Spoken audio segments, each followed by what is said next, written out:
So, welcome back to my channel. Yes, and today is like 5:30 a.m.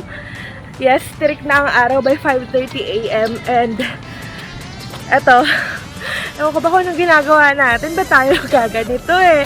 I'm with Mag. Hello. And si Hana, ayun. Nauna na si Hana. And we're doing a quick, not quick, I mean, walking slash jogging going to Bagasbas. So,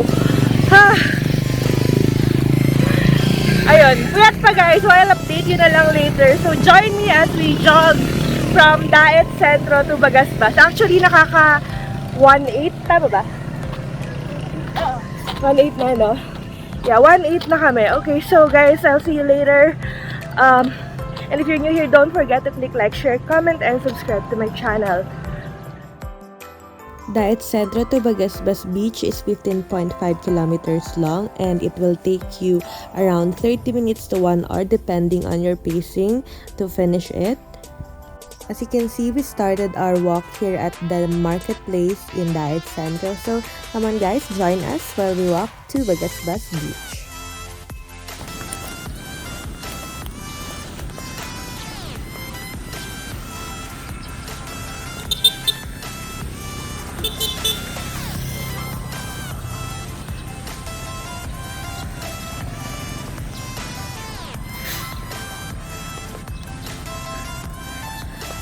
Seryoso sa walking ito si Hana.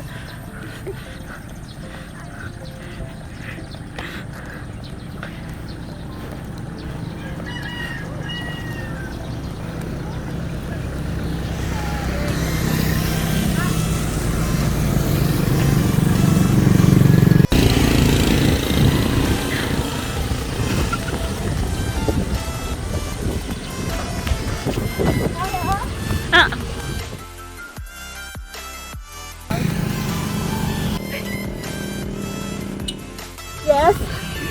Ito talaga yung pinakamasipag mag-jogging eh. Diba?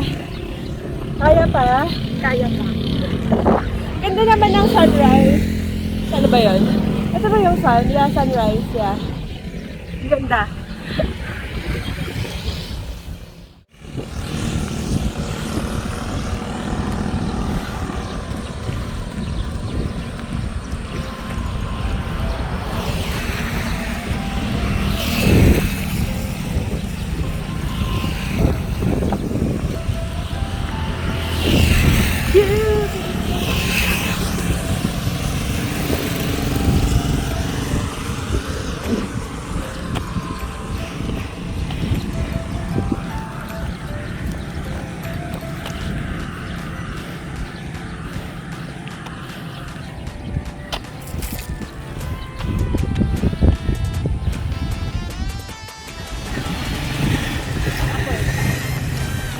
Entrance.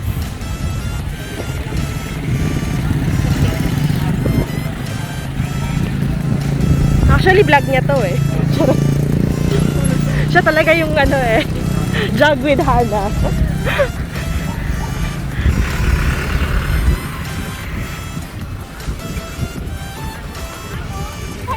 Ay, grabe.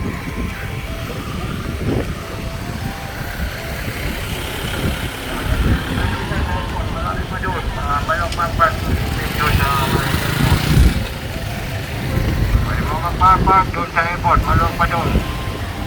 Malapit-lapit doon.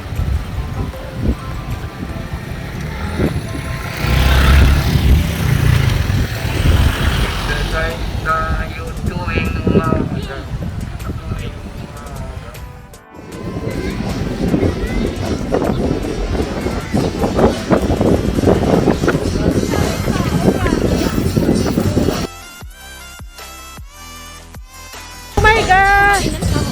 Sige, taho tayo.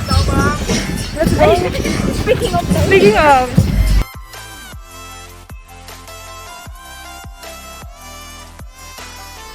Ilan ma'am? At 20 masan po. Ano yung address? Ito mga si anak at 20.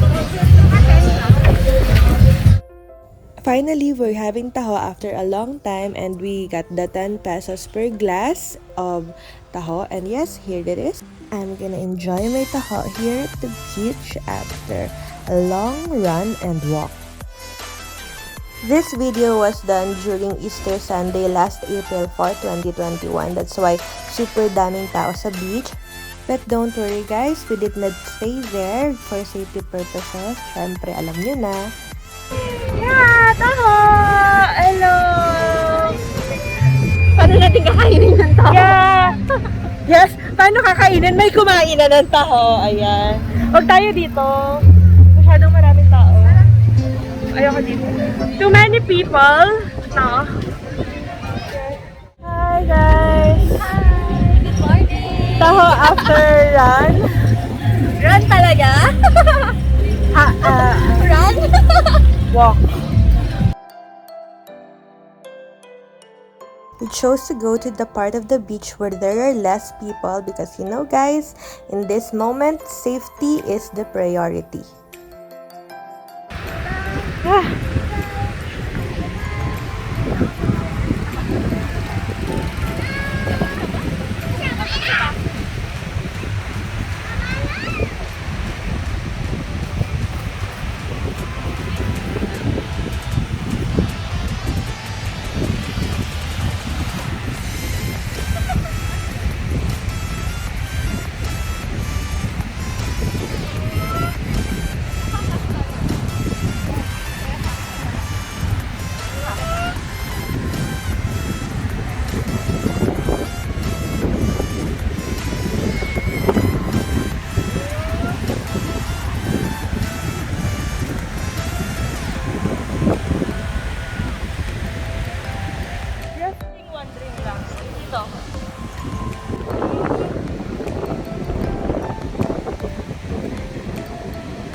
Of course, our run wouldn't be complete without a power breakfast, so we decided to go to Catherine's or Bagasbas Lighthouse Resort. Iyan mo na lang kami, Jeff.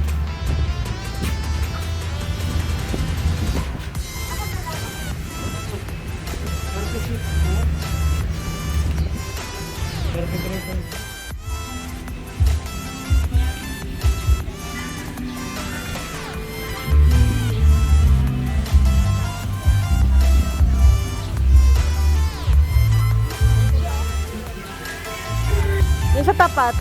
Pwede ba doon? Gusto niyo doon? Pwede lang kahit saan. Dito na lang.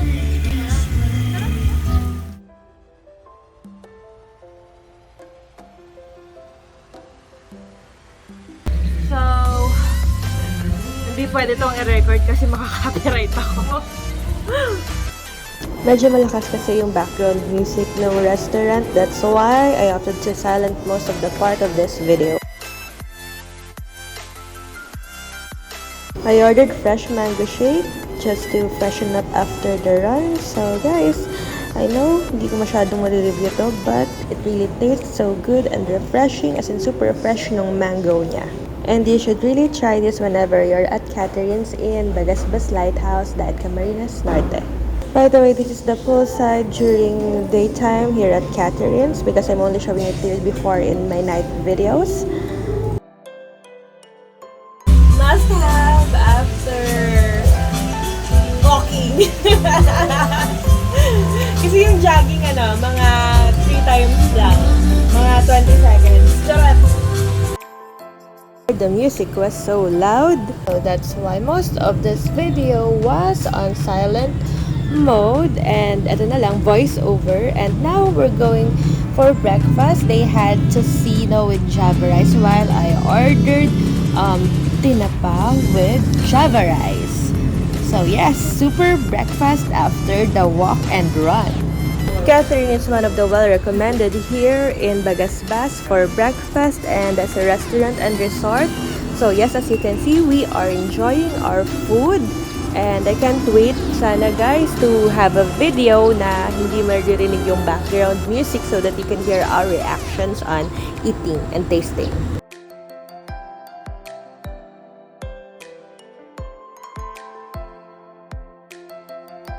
So that's it guys. I hope you enjoy our mini walk and jog from Daet Centro to Bagasbas Beach and our little adventure here and taho and eating at Catherine's. So guys, thank you for watching and I hope you enjoy this episode and don't forget to click like, share, comment and subscribe to my channel. See you until the next one.